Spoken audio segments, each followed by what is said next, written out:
BR Naidu గారిని కలవడానికి TTD chairman గా నియమితులైనరు కాబట్టి ఆయనతోనే మాట్లాడి తెలుసుకుందాం. సార్ నమస్తే.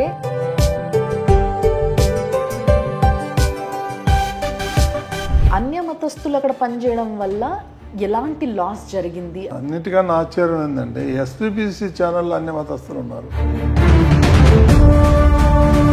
అండ్ మొన్న ఏదైతే చంద్రబాబు గారు బయటకు వచ్చి చెప్పిన విషయం ఉందో దాని తర్వాత చాలా మంది లడ్డు తినడానికి కూడా భయపడుతున్నారు. ఆ వాసన అబ్బాయి ఇట్లాంటి లడ్డు నేను ఎన్ని రోజులు అయింది చూసి. వీళ్ళందరూ సాటిస్ఫై అవుతూ ఉన్నారు మీ డెసిషన్స్తో, బట్ ఒక్కరు మాత్రం చాలా బాధపడుతున్నారు. ఒట్టిగా డిసిషన్ తీసుకోలేదు, మేము స్టింగ్ ఆపరేషన్ చేసాం. ఉందా సార్ ఏదైనా ప్రూఫ్ మీద? వెనకాల 7 కొండలు కాదు, ఇంకొక కొండ ఉంది, 8వ కొండ.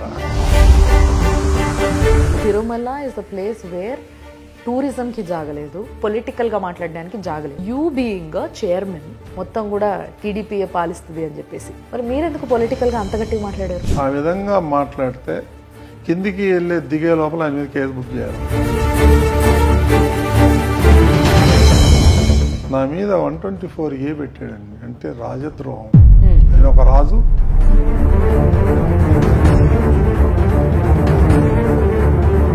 తెలంగాణ భక్తుల కోసం అని చెప్పేసి ప్లేస్ కావాలి అని చెప్పేసి రేవంత్ రెడ్డి గారు రిక్వెస్ట్ పెట్టినట్టుగా తెలిసింది. కర్ణాటక ఏదో కన్స్ట్రక్షన్ నడుస్తుంది, తెలంగాణ కూడా ఇవ్వాలి. నేను తెలంగాణనే అండి. సుమన్ టీవీ ప్రేక్షకులకి నమస్తే. ఈరోజు నిజంగా కొన్ని డెసిషన్స్ విన్న తర్వాత తిరుపతి తిరుమల దేవస్థానం పైన ఏవైతే సవరింపులు జరగబోతున్నాయో అవన్నీ విన్న తర్వాత చాలామంది భక్తులు చాలా సంతోషపడ్డారు. కొన్నిటిపైన కొన్ని డౌట్స్ ఉన్నాయి, వాటన్నిటినీ క్లియర్ చేసుకోవడానికి నేను ఈరోజు వచ్చేసిన బిఆర్ నాయుడు గారిని కలవడానికి. ఆయన కొత్తగా టీటీడీ చైర్మన్గా నియమితులైనరు కాబట్టి ఆయనతోనే మాట్లాడి తెలుసుకుందాం. సార్ నమస్తే అండ్ కంగ్రాచులేషన్స్ మా సుమన్ టీవీ తరఫున మీకు. ఓం నమో వెంకటేశాయ. అద్భుతం, thank you sir, thank you so much and congratulations, very happy. So sir, మీరు ఇట్లా ఇమ్మీడియట్గా పదవి ఎక్కంగానే ఫస్ట్లీ మీరు తీసుకున్న డెసిషన్స్ ఆర్ లైక్ నిజంగా చాలా మందికి ఇట్లా మొత్తం చోలకున్న దుమ్మంతా దులిపినట్టు అయిపోయింది. ఫస్ట్లీ ఎవరైతే నాన్ రిలీజియస్ అంటే వేరే రిలీజియన్ వాళ్ళు, వేరే మతస్థులు అక్కడ పనిచేస్తున్న వాళ్ళు ఎవరైతే ఉన్నారో వాళ్ళందరినీ తొలగించాలి విఆర్ఎస్లో, లేకపోతే ఇంకో వేరే దగ్గర ఎక్కడన్నా వాళ్ళని అకామిడేట్ చేయాలన్న మీ ఆలోచన. దీనివల్ల చాలామందికి కొంచెం డౌట్ ఉండే, వేరే మతస్థులు ఇక్కడ పనిచేస్తున్నారు, వేరే మతస్థులు ఇక్కడ కొన్ని పెద్ద రోల్స్ ప్లే చేస్తున్నారు అని ఇన్ని రోజులుగా మాట్లాడుకున్న మాటలన్నీ నిజమన్న విషయం ఇంకొంతమందికి తెలిసింది. నిజమని తెలుసుకున్న వాళ్ళకి ఈరోజు విముక్తి వచ్చింది నిజంగా. సో దీనిపైన ఫస్ట్ డెసిషన్ తీసుకోవాలని మీకు ఎందుకు అనిపించింది సార్? చాలా నెలల నుంచి నేను దీని మీద వర్కౌట్ చేసుకుంటూ వస్తున్నా. చంద్రబాబు నాయుడు గారికి 1.5 year కిందే నేను అడిగాను, నేను 40 సంవత్సరాల నుంచి పనిచేస్తున్నాను, నాకు టీటీడీ చైర్మన్ చేయాలని ఉంది, మీరు నాకు ఇవ్వాలి అని అంటే ఆయన యూ డిజర్వ్ ఇట్, నేను నీకు గవర్నమెంట్ వస్తే చేస్తానన్నారు. ఆ రోజు నుంచి తిరుమలని మనం ఏం చేయాలి, మన కాంట్రిబ్యూషన్ ఏంటి, ఎందుకంటే పుట్టి పెరిగింది నేను అక్కడే, నాకు ప్రతి విషయం కొంచెం అవగాహన ఉంది తిరుమల మీద.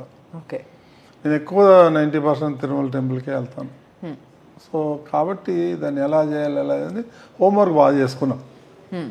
సో అందుకని చాలా ఉన్నాయి దీంట్లో. ఒక అన్య మతస్థులే కాదు, చాలా చాలా ప్రాబ్లమ్స్ ఉన్నాయి.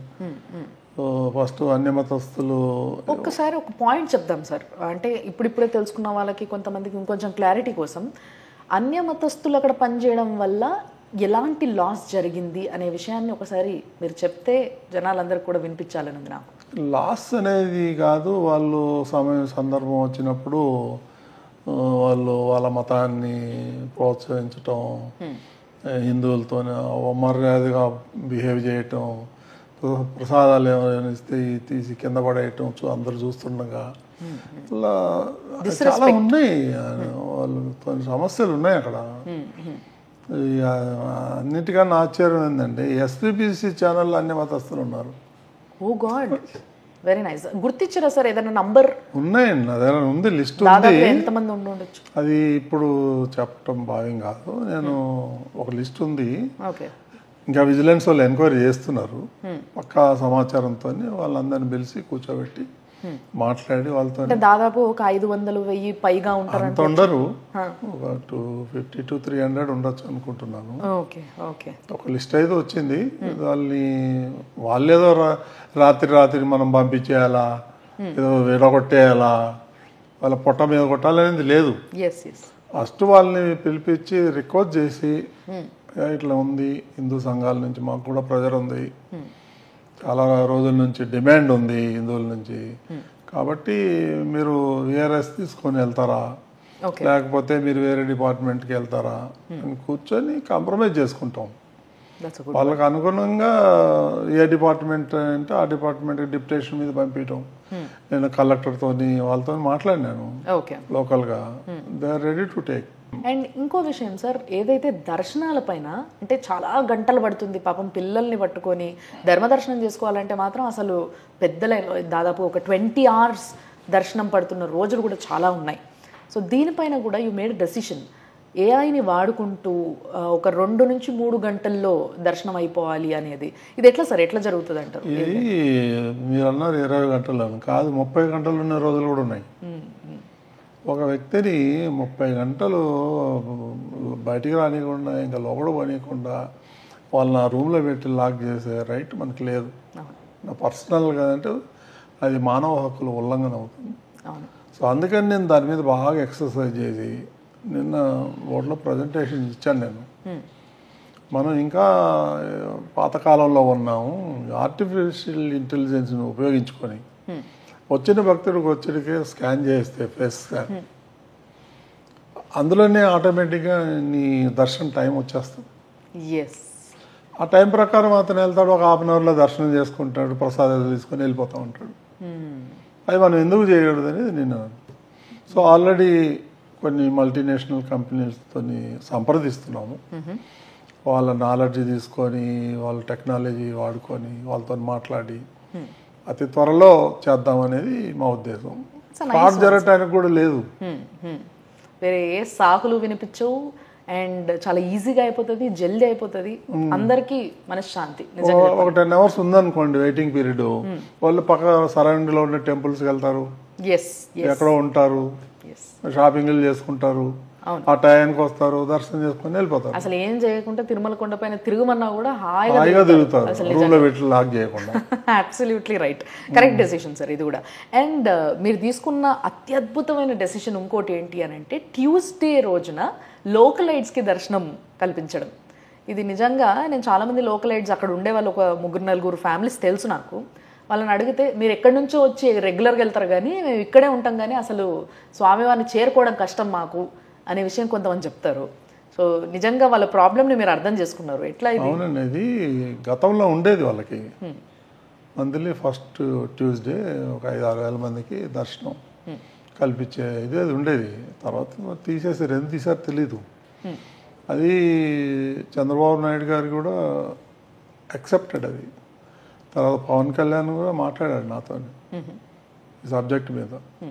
ఎలక్షన్లో కూడా వాళ్ళు చెప్పినట్టున్నారు. సో అక్కడ పుట్టి పెరిగిన వాళ్ళకి దర్శనం లేకుండా ప్రపంచం మొత్తం నుంచి వచ్చి దర్శనాలు చేసుకొని పోతున్నారని అసంతృప్తి ఉంది వాళ్ళకి. మొన్న ఎలక్షన్లో కూడా బ్రహ్మాండమైన మెజారిటీతో ఎన్డీఏని గెలిపించినారు వాళ్ళు. 67,000, 69,000 మెజారిటీ. అంటే వాళ్ళకి కూడా జెన్యూన్ డిమాండ్ కదండి లోకల్ వాళ్ళకి.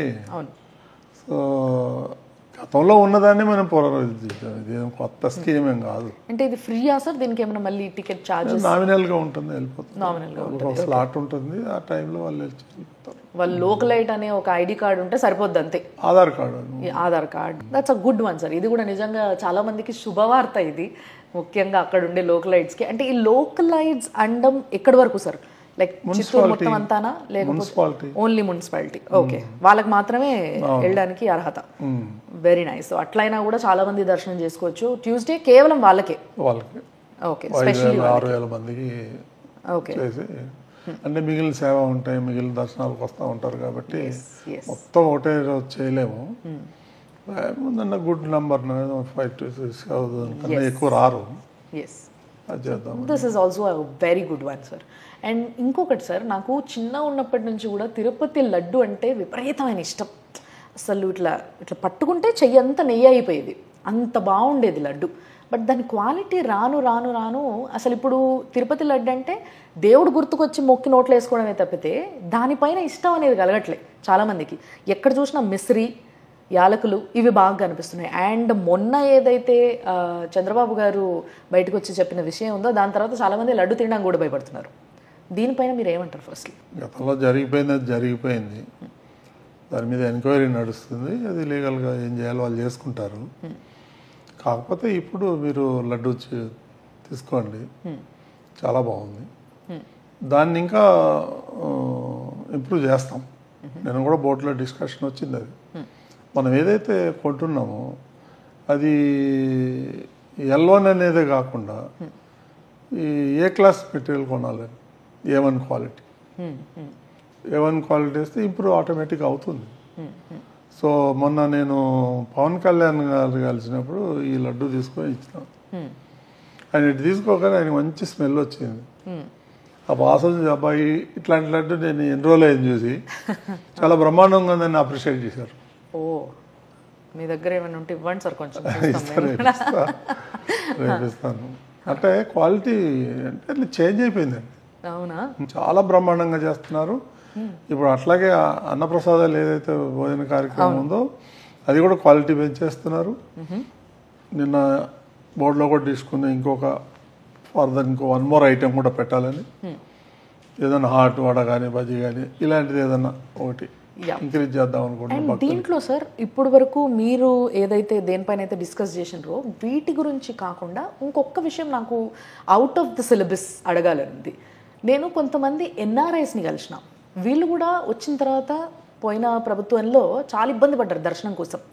వీళ్ళు ఏంటంటే we are ready to pay so much, and ఏవైతే శ్రీవాణి ట్రస్ట్ ఉందో ఆ టికెట్లు తీసుకోవడానికి కూడా వాళ్ళు రెడీగా ఉన్నారు. బట్ వాళ్ళందరూ కూడా అక్కడికి వెళ్ళి వెయిట్ చేసి లైన్లో నుంచుని అక్కడ గొడవలు, అక్కడ మళ్ళీ 10,150 రూపాయలు ఎక్స్ట్రా కట్టేది ఉంది, అది కట్టి టికెట్ తీసుకున్నాక కూడా వాళ్ళని బ్రేక్ దర్శనంతో సహా తోసేయడము ఇవన్నీ కూడా జరిగినాయి. సో వాళ్ళ రిక్వెస్ట్ ఉండే, నాకు పర్సనల్గా కొంతమంది NRIs పెట్టిన రిక్వెస్ట్ ఇది, మాకు అంతే మర్యాద కూడా కావాలి కదా, అది దొరకట్లే మాకు, అది మిస్ అవుతున్నాం మేము అని అంటున్నారు.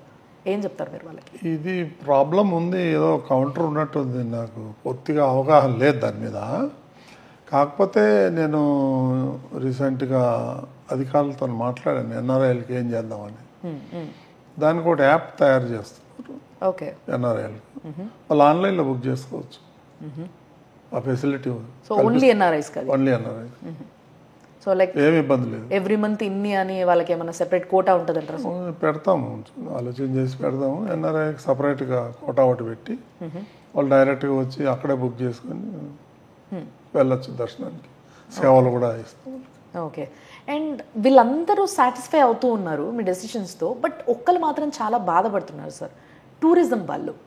వీళ్ళు ఏంటంటే అయ్యో ఇన్ని రోజులు మేము కొంతమందిని దర్శనానికి ఇక్కడ నుంచి బస్సులో తీసుకెళ్ళి ఒక్క రోజులో దర్శనం చేయించి తీసుకొస్తున్నాం, అక్కడ రద్దీ పెంచట్లేదు, మా వల్ల ఏంటి ప్రాబ్లం, వీళ్ళకి ఎందుకు ఏదైతే టూరిజం కోటాలు టికెట్స్ ఉన్నాయి వాటిని రద్దు చేస్తున్నారు అని చెప్పేసి అడుగుతున్నారు. మీరు ఏం చెప్తారు వాళ్ళకి? ఇది టూరిజం ప్లేస్ కాదు. First of all pilgrim centre. అది టూరిజం అనేది రాంగ్, బేసిక్ రాంగ్. ఎట్లా అవుతుంది తిరుమల టూరిజం? అంటే చుట్టుపక్కల ఇంకా చాలా ఉన్నాయి కదా సార్, అవన్నీ చూపించి టూరిజం తిరుమలకి సంబంధం లేదండి. అప్పుడేదో లాస్ట్ గవర్నమెంట్లో వాళ్ళ ఇంట్రెస్ట్తోని చేసి టికెట్లన్నీ అమ్ముకొని బ్లాక్లు అమ్ముకొని. అంటే మీరు ఇట్లా అంటే ఇంకొక మాట కూడా వస్తుంది సార్, అంటే ఇది మీ కౌంటర్ వేరే దగ్గర నుంచి వచ్చేలోపు నేనే అడిగింది బెటర్ అని. ఏమని అని అంటే మీరు ఎప్పుడైతే ఆంధ్రప్రదేశ్ టూరిజం అని ఏదైనా ఒక యాడ్ తయారు చేసినప్పుడు అందులో టీటీడీ ఇన్వాల్వ్ చేయరా అయితే అని అడుగుతారు. అప్పుడు అది మాకు సంబంధం లేదు. మాకు ఇక్కడ కోటా ఉంది 4,000 టికెట్లు పర్ డే. అంత బ్లాక్లో మ్యాక్సిమం బ్లాక్లు అమ్మేసుకుంటున్నారు. I have a record. మేము స్టింగ్ ఆపరేషన్ చేసాం ఈ టూరిజం వాళ్ళ మీద. 300 రూపాయల టికెట్లు 3,300కి అమ్ముతున్నారు. 500 రూపాయల టికెట్ 5,000కి అమ్ముతున్నారు. నేను రికార్డ్ మాట్లాడద్దు కానీ నేను కూడా ఒప్పుకుంటున్నా ఈ విషయాన్ని. నేను కూడా పర్సనల్ గా ఎక్స్పీరియన్స్ చేసిన. నేను ఒట్టిగా మాట్లాడలేదు, ఒట్టిగా డిసిషన్ తీసుకోలేదు. మేము స్టింగ్ ఆపరేషన్ చేసాం, చేసి దాన్ని విజిలెన్స్ వాళ్ళకి ఇచ్చాము. టీటీడీ విజిలెన్స్ వాళ్ళకి. ఉందా సార్ ఏదైనా ప్రూఫ్ మీ దగ్గర? ఉందండి. 300 రూపాయల టికెట్లు 3300 కొన్న రిసిప్ట్ ఉంది మన దగ్గర. ఓ గాడ్, అట్లయితే ఇంకేముంది, కొంచెం కొంచెం డబ్బులు ఉంటే అట్లీస్ట్ ట్రస్ట్ కన్నా వెళ్తాయి కదా అని ట్రస్ట్ టికెటే కొనుక్కుంటారు కదా. బట్ ట్రస్ట్ విషయంలో కూడా ఇంకొక విషయం మాట్లాడాలి సార్. ఏవైతే ట్రస్ట్కి వచ్చే డబ్బులు ఉన్నాయో వాటన్నిటినీ కూడా వేరే దారులు పట్టిస్తున్నారు, అవేవో ప్రైవేట్ అకౌంట్స్లో పడుతున్నాయి అని చెప్పి కొన్ని వార్తలు వినిపిస్తున్నాయి. దాని మీద ఎంక్వైరీ నడుస్తుందండి, vigilance enquiry state government conduct చేస్తుంది. దాని జోలికి పోకుండా మనం, అందుకనే శ్రీవాణి ట్రస్ట్ మీద కొన్ని ఆరోపణలు ఉన్నాయి. మెయిన్ అకౌంట్ కాకుండా ఎందుకు, సపరేట్ ట్రస్ట్ ఎందుకు, అది ఇదేం చాలా అనుమానాలు. ఇదేదో మిస్యూజ్ అవుతుంది, అయింది లేని తెలియదు ఎవరికి. మెయిన్ అకౌంట్లోనే తీసుకుందాం మనం 10,500. ఆ శ్రీవాణి ట్రస్ట్ అకౌంట్కి మాత్రం వద్దు. ఆ స్కీమ్ ఉంటుంది కానీ ఆ ట్రస్ట్ తీసేస్తున్నాం, సపరేట్ అకౌంట్ తీసేస్తున్నాం. అది మెయిన్ అకౌంట్ మెయిన్ ట్రస్ట్కి వెళ్ళిపోతుంది. నేను ఇచ్చే 10,000 దేవుడికి పోతుందా లేకపోతే ఇంకేమైనా మిస్యూజ్ అవుతుందని అనుమానాలు ఉన్నాయి. అనుమానాలు తీర్చాల్సిన బాధ్యత మన మీద ఉంది. సో అందుకనే నేను బోర్డులో పెట్టి పర్మిషన్ తీసుకొని దాన్ని శ్రీవాణి అనేది ఇది వేసి మెయిన్ అకౌంట్లోనే వేయండి, ఆ అకౌంట్ క్లోజ్ చేద్దాం అనేది తీసుకున్నాం డిసిషన్. సో దట్ పబ్లిక్ కి కొంచెం ట్రాన్స్పరెన్సీ పెరుగుతుంది దానిపైన. So yeah, it's a good decision. Public కి నమ్మకం కలిగేలా దేవుడి మీద, ఆ మీద వదిలేయండి. దేవుడి మీద నమ్మకం కలగాలంటే ఇలాంటి కొంచెం చిన్న పనులు చేయాలి మనం. మీకు బాగా భక్తి ఎక్కువ కదా సార్. అదే వెంకటేశ్వర స్వామిని మొత్తం ఇక్కడంతా నింపేశారు మీరు. సో వెరీ హ్యాపీ అసలు ఇలాంటి డెసిషన్స్ అన్నీ కూడా నిజంగా. బట్ ఈ భూముల విషయంలో ఏదైతే శారదాపీఠం భూముల లీజ్ విషయము అది రద్దు అన్న దానిపైన కోర్టు కేసు నడుస్తుంది. సో దీని విషయంలో మీరు ఎలాంటి నిర్ణయం తీసుకోబోతున్నారు, ఏం చేయబోతున్నారు? ఆల్రెడీ నిర్ణయం తీసేసుకున్నాము. దాని మీద విజిలెన్స్ కమిటీ వేశారు. ఆయనకి 500-550 గజాలు ఇస్తే 1000 గజాలు కబ్జా చేశాడు. సో కబ్జా చేశాడు అంత 100% డీవియేషన్. పక్కట దీనికి కనీసం 3 అడుగులు వదల, 3 అంగుళాలు వదిలాడు. ఓ గాడ్, మొత్తం కట్టేసి అన్ని వైలేషనే. ఇదైతే మీరు తిరుపతికి ఈ మధ్య వెళ్ళుంటే మీకు కనిపిస్తుంది. చాలా ప్లేస్లో గుట్టని అంటే ఆ కొండ ఏదైతే ఉందో ఒక వైపు అంతా దాన్ని స్వాహ మొత్తం అంతా కొట్టేయడము, అక్కడ అన్ని అక్రమ కట్టడాలు కూడా జరుగుతూ ఉన్నాయి. వాటిని ఆపుతున్నారా, ఏమైనా చేస్తున్నారా? అట్లాంటి ఆపుతున్నాం. ఎందుకు ఆపుతున్నాం? అవి కూడా బాగా కమర్షియల్ అయిపోయినాయి. అక్కడ ఉండే వాళ్ళు కూడా కొంతమంది దానివల్ల వేస్టేజ్ ఎక్కువ వస్తుంది అక్కడి నుంచి, వాళ్ళు డిస్పోజ్ చేయరు. మళ్ళీ టీటీనే డిస్పోజ్ చేయాలా. వెనకాల 7 కొండలు కదా, ఇంకొక కొండ ఉంది, 8వ కొండ, చెత్త కొండ. నేను కూడా విజిట్ చేసిన నిన్న మా అధికారులకి బోర్డులోనే చెప్పాము. అది కూడా ఒక పాయింట్. 3-4 నెలలు అది మొత్తం క్లీన్ చేయాలి. ఎన్ని నెలలు సార్, ఎన్ని నెలలకు ఒకసారి క్లీన్ చేస్తారు అదంతా? ఇంతవరకు క్లీన్ చేయాలి 5-6 ఏళ్ళ నుంచి. 5-6 ఏళ్ళ నుంచి? ఓ గాడ్, అందుకే అది కొండలా తయారైందా? 100 అడుగులు 150 అడుగులు ఉంది అది. వామ్మో, దాని వల్ల చాలా వ్యాధులు వస్తాయి కదా సార్? వస్తున్నాయి. సో దట్ అందుకోసమేనా మీరు 4 to 5 months లో 2 కొండల మధ్యన వెళ్ళి పోసేసారు. ఈ రెయిన్ వాటర్ వస్తుంది కదా 2 కణాలు, అక్కడ సాగ్నేట్ అయ్యి కుళ్ళు వాసన. అది సో దీన్ని 4 to 5 months గ్యాప్ లో మొత్తం అంతా కూడా ఏం చేస్తారో నాకు తెలియదు అన్న. కాల్ చేస్తారా, అమ్మేస్తారా, కిందికి ధరలు ఇస్తారా నాకు తెలియదు. అధికారులకి క్లియర్ గా ఇన్స్ట్రక్షన్ ఇచ్చిన. చాలా ఎలక్ట్రిసిటీ ప్రొడ్యూస్ చేయొచ్చు దాంతో, వాడుకోండి. ఏదన్నా చేయనివ్వండి, వాళ్ళ అధికారులు ఇష్టం. నేను ఇది చేయి అది చేయను, నాకు అది క్లియర్ కావాలి. సో ఇంకొకటి ఏంటంటే సార్, నిజంగా లడ్డూ విషయంలో కావచ్చు, వీటన్నిటి విషయాల్లో మీరు ఏదైతే క్లారిటీకి వచ్చారో, దర్శనాల విషయాల్లో కావచ్చు, వీటన్నిటి విషయాల్లో స్వామి వారికి ఏవైతే సేవలు జరుగుతాయో, ఈ సేవల విషయంలో కూడా అంటే అప్పట్లో ప్రతి సేవకి జనాలకి టికెట్లు దొరికేవి. ఎవ్రీథింగ్, ప్రతి సేవకి పొద్దున నుంచి మొదలు పెడితే తోమాల సేవ కావచ్చు, ఇంకోటి కావచ్చు.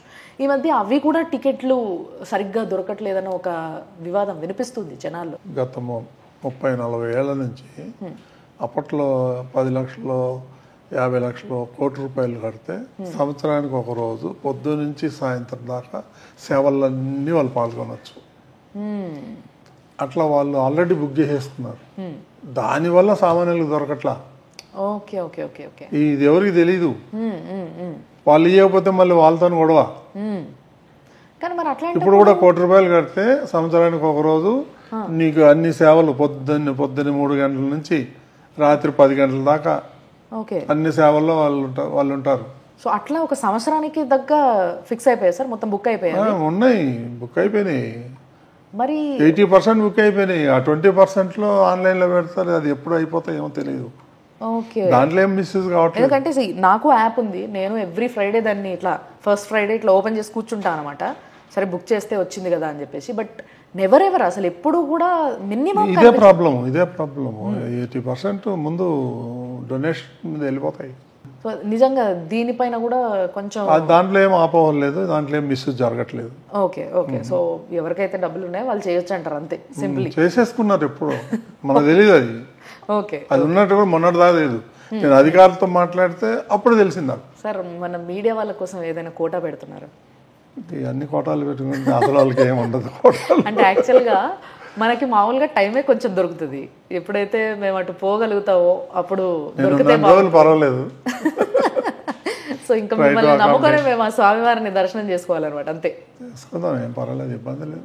సో సార్ యాక్చువల్గా నేను విన్నది ఏంటంటే మీకు ఏదైతే అధికారికంగా ఒక కారు హోటల్ ఇవ్వడం జరిగిందో మీరు తిరుమలకి వెళ్ళినప్పుడు, వాటిని మొదటి రోజు అసలు వాడలేదంట, వద్దన్నారట. ఎందుకు సార్? ఎందుకు వాడాలి? ఎందుకంటే మీ హక్కు కదా సార్ అది. హక్కు కరెక్టే. ఇప్పుడు నేను తాగే నీళ్ళు కానీ, టీ కానీ, భోజనం కానీ, బట్టలు కానీ, కార్లు కానీ అన్నీ స్వామి ఇచ్చింది కదా. డెఫినెట్లీ ఆయన ఇచ్చబట్టే మేము ఈరోజు ఈ స్టేజ్లో ఉన్నాం.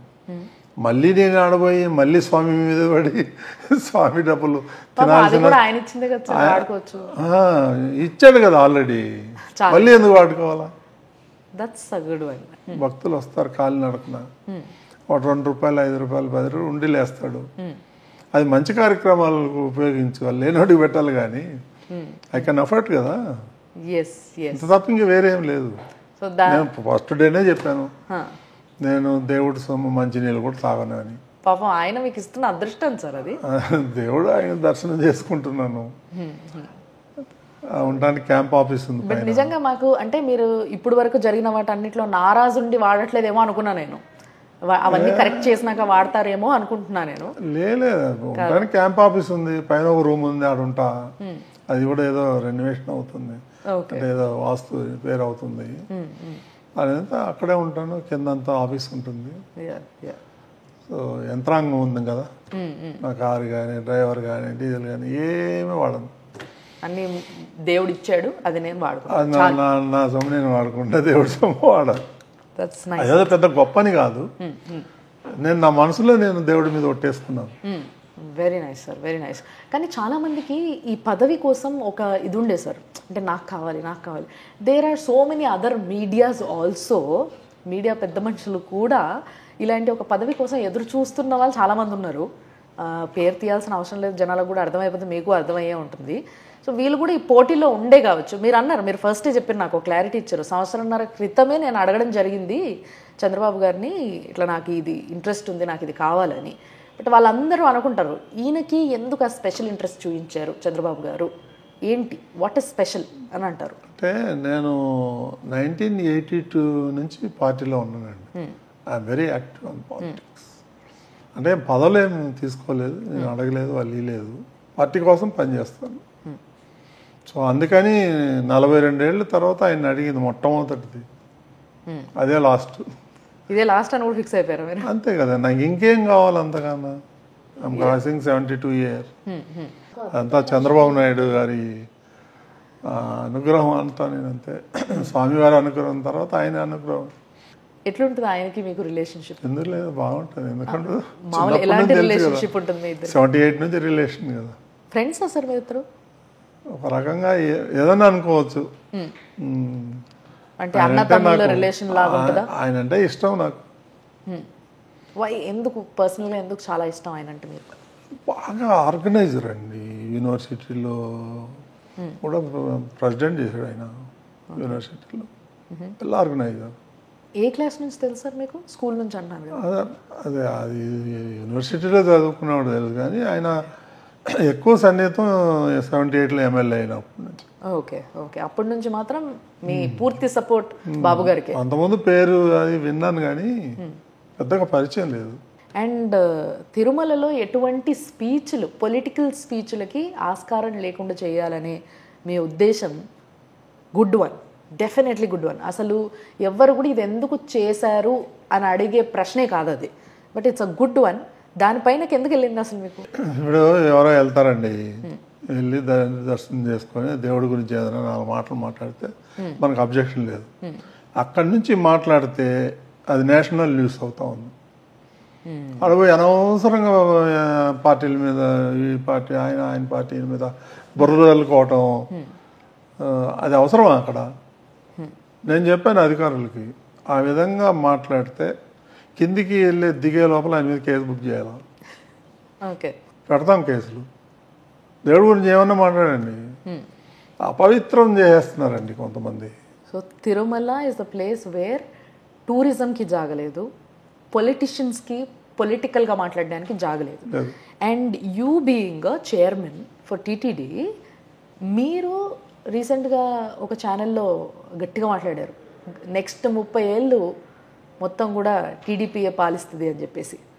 మరి మీరెందుకు పొలిటికల్గా అంత గట్టిగా మాట్లాడారు? ఛానల్ అడిగా, నేను తిరుమలలో మాట్లాడాల.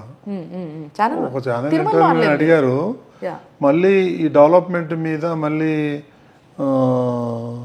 ఆయన వస్తే ఎట్లా? ఎగ్జాక్ట్లీ. ఇంకా రాడు, 15 ఏళ్ళ వరకు రాడు, కేసులు ఉన్నాయి ఆయన మీద, ఆయన జైలుకు పోతాడని చెప్పిన. ఓకే, సో వాళ్ళ ఇంటర్వ్యూలో చెప్పిన ఓకే ఇక్కడ బిల్డింగ్లో. సో అంటే మీరు కూడా పొలిటికల్గా అంత స్ట్రాంగ్ అయిపోయారు కదా, ఇంకా నెక్స్ట్ కొన్ని సంవత్సరాల వరకు రాకూడదు కూడా. ఆంధ్రప్రదేశ్ బాగుపడాలంటే రాకూడదు. I'm on the same stand. So TDP is the right party for Andhra Pradesh to be developed. TDP or some other party, NDA కావచ్చు, ఇంకోటి కావచ్చు. జగన్ వస్తే మాత్రం మళ్ళీ సర్వనాశనం అయిపోతుంది రాష్ట్రం. అంతవరకు నేను చెప్పగలుగుతాను. ఓ గాడ్. మరి ఇప్పుడు ఆయన పైన కేసుల్ని ప్రొటెక్షన్ చేస్తున్నారా మొత్తం అంతా కూడా? అది తెలియదు నాకు. అంటే హీ స్టిల్ అవుట్ సైడ్ కదా. నేను మీడియా నడుపుతున్నా, నా మీద 124A పెట్టాడండి, అంటే రాజద్రోహం.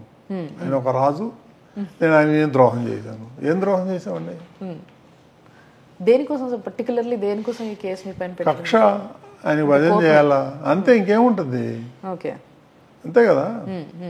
మూర్తి గారు డివైడ్ చేస్తున్నాడు, అందులో జడల శ్రవణ్ కుమార్ అని ఒక ఆయన అడ్వకేట్ కమ్ ఎక్స్ జడ్జి, ఆయన లైవ్లో వచ్చి ఒక పేపర్ చూపించాడు. ఇట్లా చూపించి, ఇగో ఇది లిస్టు, పలానా వ్యక్తి పలానా యూనివర్సిటీకి పలానా వ్యక్తిని సెలెక్ట్ చేయమని చెప్పి రికమెండ్ చేయాలని ఒక 22 యూనివర్సిటీలు. ఆ పేపర్ తీసుకొచ్చి ఎగ్జిబిట్ చేశాడు. దానికి చైర్మన్ నాకేం సంబంధం, యాంకర్కి ఏం సంబంధం? చర్యలు తీసుకోవాలంటే ఆ పేపర్ ఎక్కడి నుంచి వచ్చిందని ఆ ఎగ్జిబిట్ చేసిన మీద పెట్టాలా? మా అందరి మీద పెట్టారు సిఐడి వాళ్ళు, మమ్మల్ని తీసుకెళ్ళిపోయారు సిఐడి వాళ్ళు వచ్చి, చాలా ఇబ్బంది పెట్టారు. సిఐడి ఆఫీసులో పెట్టి 3 రోజులు 4 రోజులు. దాని మీద రాజద్రోహం అంట. ఎట్లా వచ్చేది? అది కంప్యూటర్ సంతకాలు లేవు, ఏమి లేవు, ఒక పీస్ ఆఫ్ పేపర్ ఇట్లా దాని మీద. ఓకే, నేను సుప్రీంకోర్టు పోయి బెయిల్ తెచ్చుకోవాల్సి వచ్చిందమ్మా. మీరు ఇక అరెస్ట్ చేస్తే 2 ఏళ్ళు బెయిల్ కూడా రాదు. అప్లికేషన్ తీసుకోరు, బెయిల్ అప్లికేషన్. అంత పవర్ఫుల్ సెక్షన్ అది. మా మీద, ఏబిఎన్ మీద, అందరి మీద బుక్ చేశాడు, రఘురామకృష్ణరాజు మీద. అంటే మామూలుగా ప్రతిసారి గవర్నమెంట్ మారినప్పుడు ఇదే ప్రాబ్లం అవుతుంది సార్. అంటే మీడియాను కూడా ఇన్వాల్వ్ చేస్తున్నారు ప్రతిసారి. మీరు కూడా గవర్నమెంట్ మారినప్పుడు అంతా అని కాదండి, అది ఒక డిఫరెంట్ క్యారెక్టర్ అండి. అనవసరం ఆయన గురించి మాట్లాడతాం. అట్లా ఎవరు ఏ చీఫ్ మినిస్టర్ చేయరండి, ఏ స్టేట్లోనూ చేయలేదండి. అండ్ ఇంకొకటి సార్, తెలంగాణ భక్తుల కోసం అని చెప్పేసి తిరుమలలో కొంత ప్లేస్ కావాలి అని చెప్పేసి రేవంత్ రెడ్డి గారు రిక్వెస్ట్ పెట్టినట్టుగా తెలిసింది. నా దృష్టికి రాలేదండి. మీ దృష్టికి రాలేదు? నా దృష్టికి వచ్చింది, ఇక్కడ ఎమ్మెల్యేలు ఎంపీలకి వెళ్తే దర్శనం ఇస్తున్నారు. ఓకే, వాళ్ళు రికమెండేషన్ చేస్తే వాళ్ళకి అలౌ చేయట్లేదు అనేది ఒకటి ఉంది. అవును, మొన్న మొన్న ప్రభుత్వంలో అదే జరిగింది. కాబట్టి దాని గురించి అది ముఖ్యమంత్రి నిర్ణయం తీసుకోవాలి. ముఖ్యమంత్రి నిర్ణయం తీసుకున్న తర్వాత బోర్డులు పెట్టి చేద్దాం. Okay okay. సో ఈ భక్తుల కోసం భూములు అనేది మీ దాకా ఇంకా రాలేదు. ఓకే. సో దాని గురించి కూడా చూడండి సార్, లైక్ చాలామంది భక్తుల కోసం ఒక ఆశ్రమం కడతారా ఏం కడతారా అనేది it's between you and him. కర్ణాటకది ఏదో కన్స్ట్రక్షన్ నడుస్తుంది. తెలంగాణ ఉంటే జాగా ఉంటే ముఖ్యమంత్రి పర్మిషన్ తీసుకొని తెలంగాణ కూడా ఇవ్వాలి మరి. డెఫినెట్లీ. మేము పెరిగిందంత ఇక్కడే కదండి, 53 ఏళ్ళ నుంచి విడిపోయి కలిసే ఉంటున్నాం కదా సార్. విడిపోవడం అంటే 53 ఏళ్ళ నుంచి నేను తెలంగాణనే అండి. Very nice sir, very nice to know. నిజంగా thanks a lot sir, thanks for the time and all the best. చాలా సంతోషం. మళ్ళీ ఒకసారి సుమన్ టీవీ తరఫున మీకు congratulations. We are very happy. Thank you.